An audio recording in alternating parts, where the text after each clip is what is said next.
Great. This is GE nightlight.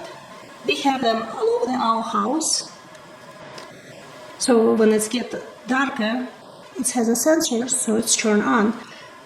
It has different colors, and it's easy, and it's pretty simple. You can see you just plug it in, and it's on. Right here, your sensor, and this button right here, you can change the lights, the color of the lights. First when we got them, my daughter set every light different color in the hallway, so it looked like Las Vegas. And after we decided to change it all to the white. Let me show you how it will look when it gets a little bit darker. Right here in the hallway, it's a little bit dimmer. So you can see it's giving enough light.